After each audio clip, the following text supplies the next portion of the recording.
Nur Hayati, istri korban dan lelaki selingkuhannya, Ade Naman, kini jadi pesakitan. Mereka berdua terbukti telah merencanakan pembunuhan terhadap sang juragan beras. Liciknya, saat kejadian, Nur Hayati sempat berpura-pura panik dan meminta pertolongan pedagang yang berada di depan rumahnya.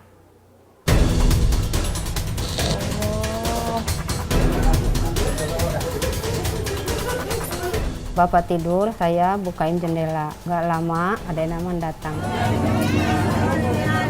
Kamu yang paling pukul pertama kali? Kepala bagian kanan 2 kali, dan setelah itu bagian leher 4 kali.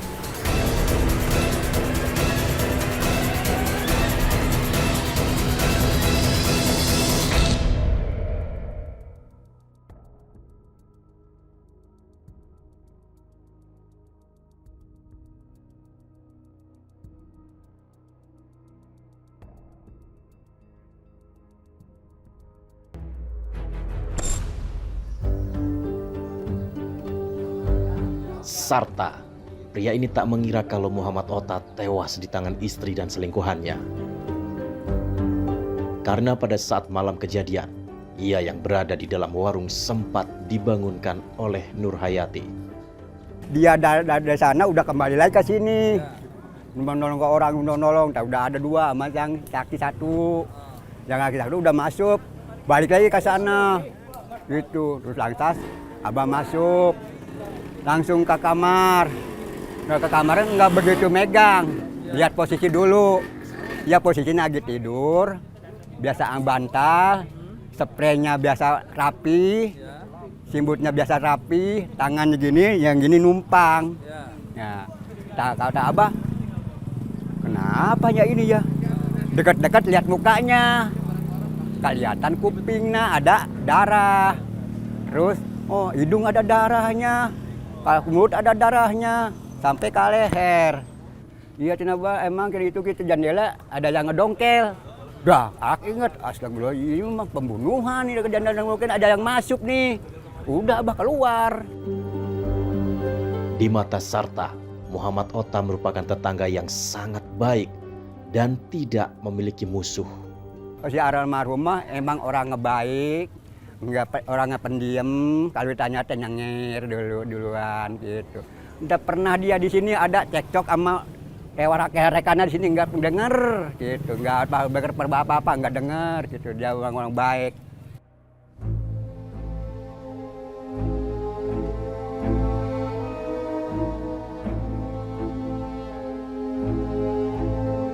Ade Naman kini menjadi pesakitan karena telah menghabisi nyawa Muhammad Ota yang tak lain adalah majikannya.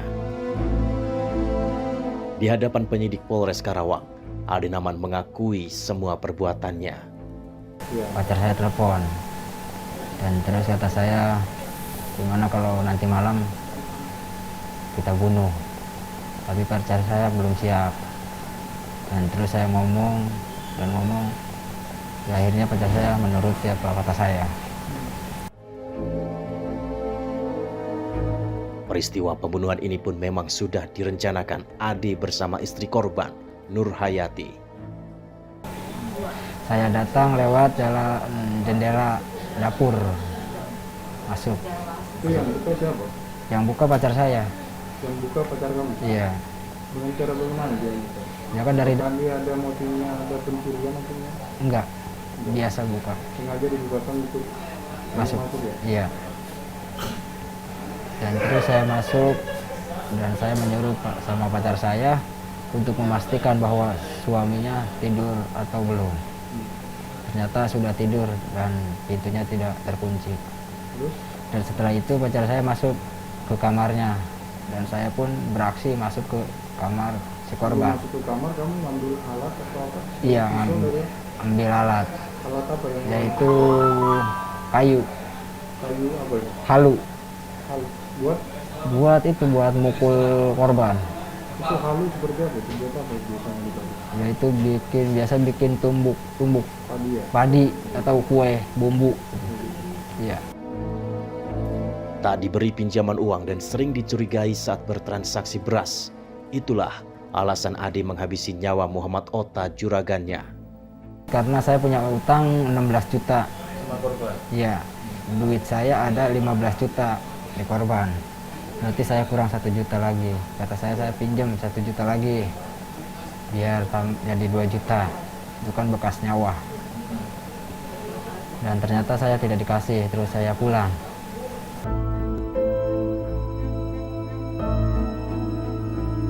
Selain Ade, Nurhayati, istri korban, juga telah dijadikan sebagai tersangka pembunuhan. Dari mulut Nurhayati terungkap kalau pembunuhan ini sudah sejak lama direncanakan. Hubungan ibu sama korban itu apa? Suami istri. Kalau istri udah berapa lama? 22 tahun.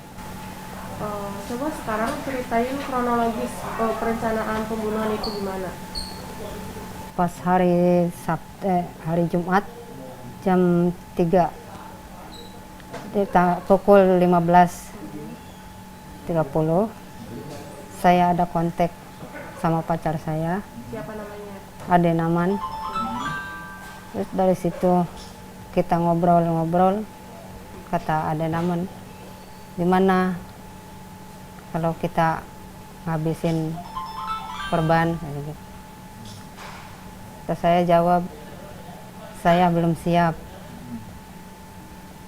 Entah, udah dari situ kata Ade Naman, kenapa belum siap? Hubungan kita kan sudah lama. Gitu. Udah ada yang curiga.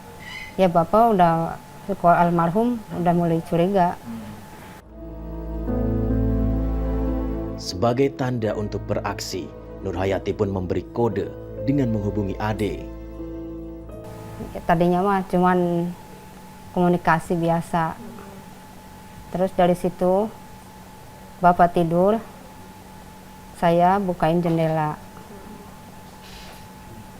Nggak lama Ade Naman datang. Di balik jendela itu. Iya. Terus apa yang Terus saya ke tempat tidur saya lagi. Dari situ Ade Naman, saya memastikan Bapak tidur enggak. Dari situ sudah saya enggak ngedengar suara. Langsung Ade Naman mungkin beraksi. Udah enggak dengar suara. Apa? kedengaran suara berarti? Enggak. Cuman suara tempat tidur doang. Untuk mengelabui warga, setelah korban dihabisi, Nurhayati kemudian berpura-pura panik. Saya keluar minta tolong sama tetangga saya yang dekat di situ. Histeris gitu? Enggak, Pak, tolong, kata saya. Itu suami saya ada yang membunuh, gitu. Udah berceceran darah, udah berdarah. Terus saya ke anak muda, nyamperin anak muda, terus anak muda datang, nyamperin juga ke rumah. Malam itu, Nurhayati sengaja tidak tidur satu ranjang dengan Muhammad Ota agar bisa menjalankan aksinya. Setelah memastikan suaminya tertidur, Nurhayati kemudian menghubungi Ade Naman. Tak lama, Ade pun datang dan masuk lewat jendela belakang rumah.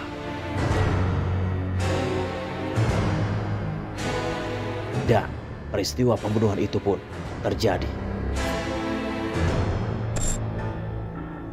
Sang juragan beras tewas setelah beberapa kali dihantam dengan menggunakan alu atau alat penumbuk padi. Korban pada saat itu terlentang di kamar ini.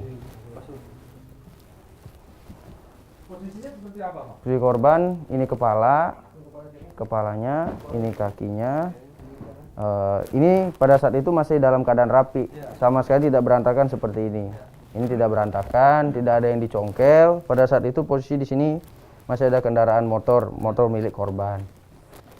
Ada congkelan pintu jendela di dapur. Nah, pintu dapur. Jadi pada saat itu posisi ini geser ya, seperti ini. Jadi ini yang kebuka. Ini ada beberapa pecahan, patahan dari jendela ini. Tapi kalau dari keterangan yang kita sesuai cek TKP oleh tim IDEN, bahwasanya ini adalah bukan congkelan dari luar, tapi congkelan dari dalam. Setelah itu kita lihat ada tapak kaki di situ, satu aja. Nah, kemungkinan besar si pelaku AN itu keluar masuk lewat sini.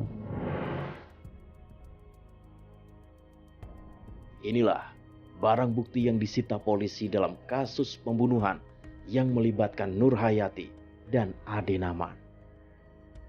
Baik, pagi untuk perkara pembunuhan yang kemarin, kami dari tim Satreskrim Polres Karawang mengamankan 3 alat bukti. Yang pertama itu, ini disebutnya alu. Jadi alu ini dipergunakan untuk memukul korban sehingga menyebabkan korban tersebut meninggal dunia. Ada di mana aja, Bang? Jadi kalau dari hasil visumnya, otopsinya, yang korban itu luka-luka di kepala, terus luka-luka di wajah, di dada, dan di perut. Jadi kemungkinan untuk pelaku menggunakan alat ini untuk memukul seluruh badan korban. Jadi untuk pertama kalinya dipukul, korban langsung dalam keadaan pingsan dari keterangan si pelaku sendiri atas nama AN. Setelah itu kita amankan 2 HP. Ini adalah HP dari pelaku inisial N, dan ini adalah HP berdua milik korban dan N, yaitu istrinya sendiri. Semua sudah terlambat. Nur Hayati dan Ade Naman telah menghilangkan nyawa orang. Ganjaran pun harus diterimanya.